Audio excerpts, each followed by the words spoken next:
Soomaalidu waxay tiraahdaa ninka waranka kugu mudo waxa ka daran ninka kugu kilkila. Madaxweyne Xasan Heer waxa uu taagan yahay maanta in uu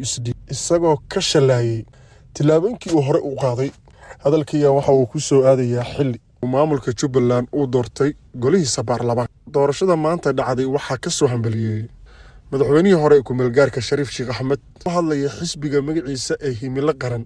oo hogaamiyaha uu ka yahay ayaa waxa uu hambaliyo u diray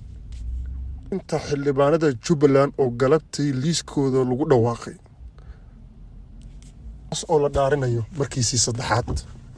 ama aan ku jacayo waa baarlamaanka saddexaad ee maamulka Jubbaland. Socdo waa tanaa waana hadalka Xasan maanta murugta iyo calool xanuunka baday oo aan hore ku yiri waranka ninka kugu muday ninka kugu kilkila waa ay kala daran yihiin. Xisbigan oo hadlaya waxa uu yiri sida uu qabo qodobka 120aad ee dastuurka ku meelgaarka ah ee dhismaha laamaha xeerdejinta iyo fulinta maamulka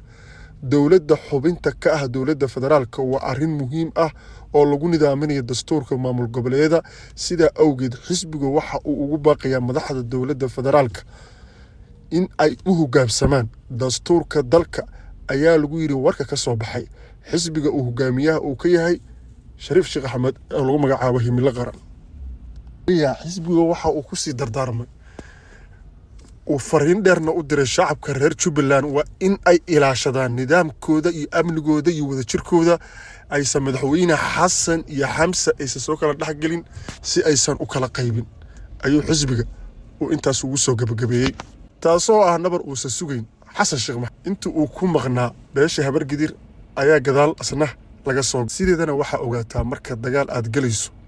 waa in dagaalkaasi inta aad galin aad ka baaran degtaa haddii aad dagaalka iskaga buudo ogow dalaal badan aad leedahay ayaa dabeel badan ka soo gali doontaa. waa tahay daawade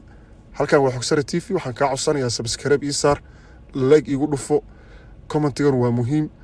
inta dad ugu kulmi doona sidaas iyo nabadgelyo.